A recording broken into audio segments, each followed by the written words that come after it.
Coming up, a chat with the damn group about sexual harassment.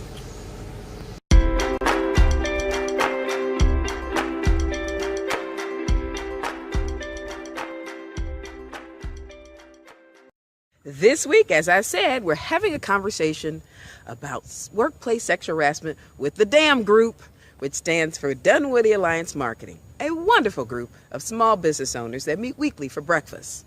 And because we often hear about this topic as it relates to famous people or those that work in the news, as a former member of that group, I thought it would be interesting to have the conversation with some of the members.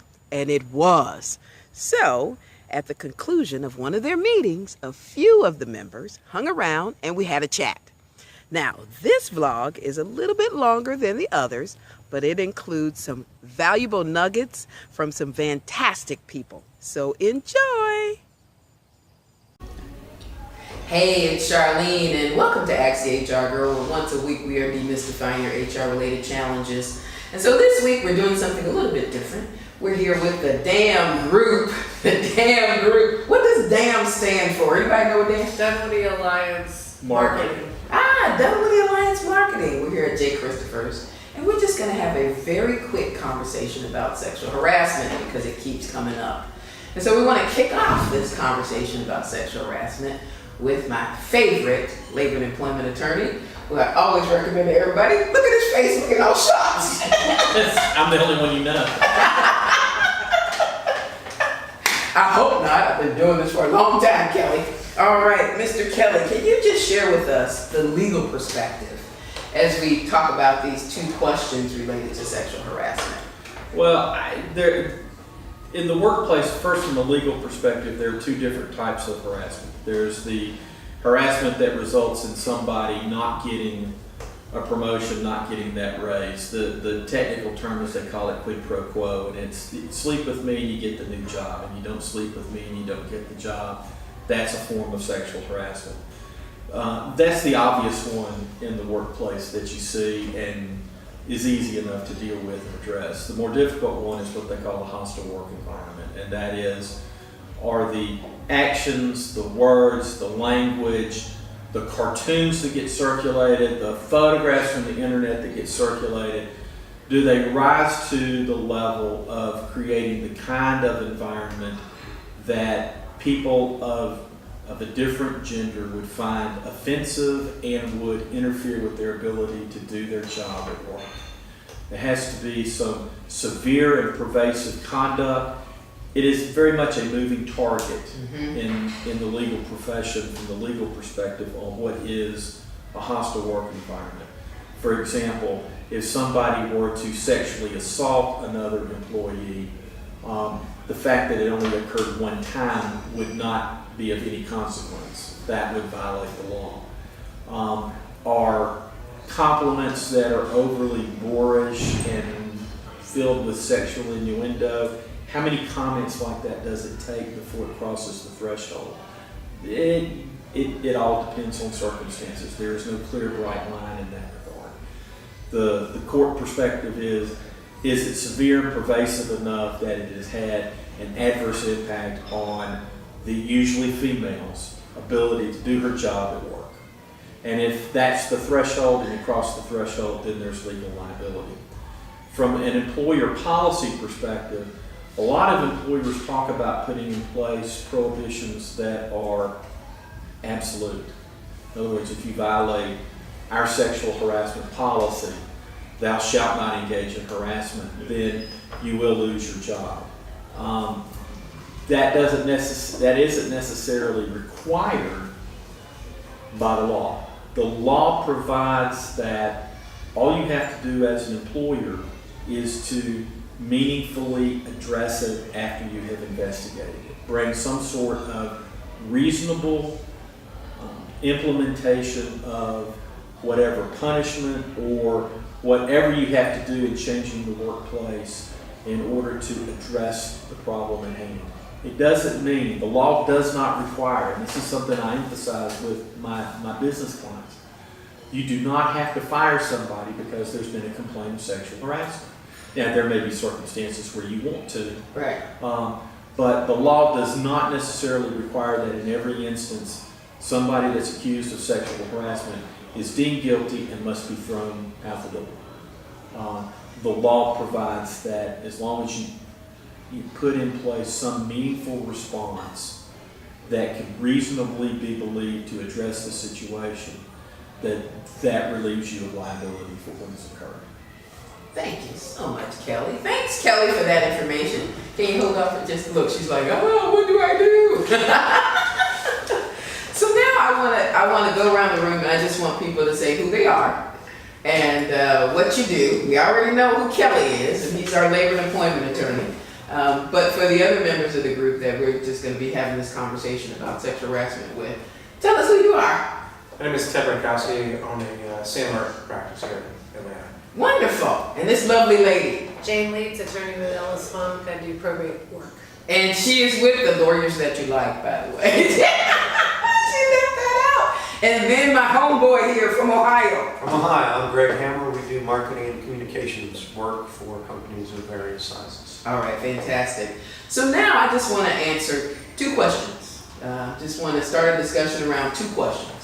And the first one is, what are your thoughts based on your personal perspective, meaning your generation, your gender, around the current discussion regarding sexual harassment in the workplace? Because last year, this topic sort of blew up. It blew up for everybody else, not necessarily for me, because like I said, I've been doing these investigations for over 20 years. But I'm interested, and I know that my audience is interested. What is your perspective regarding all of this, all of a sudden, sexual harassment thing?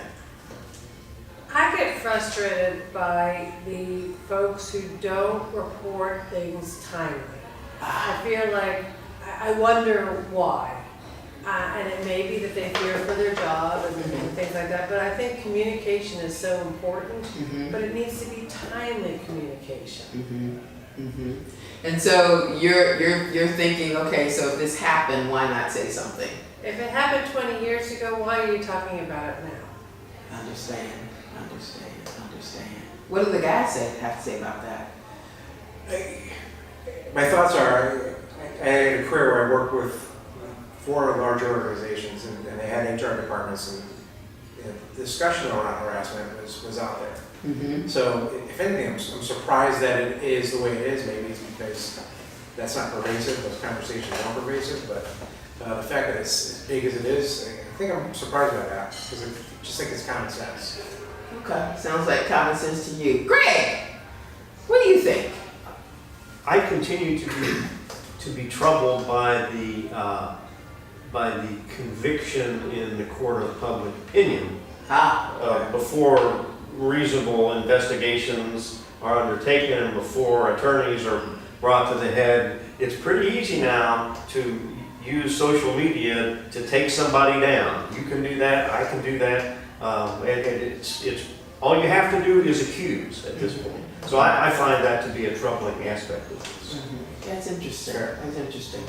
I would say that I think I found, and I don't know about you, Kelly, you can comment on this. I found that a lot of times people, from a timely perspective,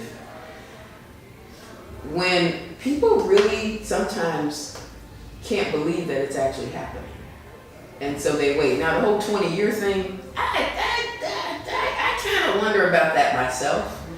But to me, those seem to be the extremes, where they had extreme cases of almost sexual assault, as it would be described. To me, those cases where the whole 20-year thing. But I think people wait from a timely perspective sometimes, is because it's almost like, oh, I can't believe this is really happening. Maybe this will stop. Maybe this will stop type of thing. But the 20-year thing, I wonder about. And it is interesting that today, literally, with social media, we can. It's almost like the judge and the jury. It really is. It is. And then just what you were saying about, working for other companies, and there's HR departments, and like you said, HR has been talking about this for a long time, so it's interesting that how it's now coming to full light. Kelly, what do you think? What is your take on that? I could go for hours on this. I know you could, but we don't have hours. I know. A couple of comments. First of all, social media, for all the good that is done in connecting people, is is often a destructive force. As Greg points out, it's very easy to wave the accusatory finger, and it'll be picked up by hundreds of thousands of people in news services, and next thing you know, you're having to defend yourself based on an accusation. Sometimes for something that happened a week ago, but maybe it happened 10, 20 years ago. I also think that we have to be careful not to under-evaluate what we view as a late complaint. Just because somebody didn't come forward within a few days of an event happening, or even a few years, does not mean that it didn't happen. It may very well have happened. And from my perspective, and something I wish to share, sexual harassment is about an abuse of power. Yes. It's sexual only in the context that it's usually directed from one gender to another gender, and usually involves either requests for sexual activity or implicit demands for sexual activity, or involves sexually suggestive innuendo. But it's not about the person engaging in the harassment trying to fulfill some sexual desire.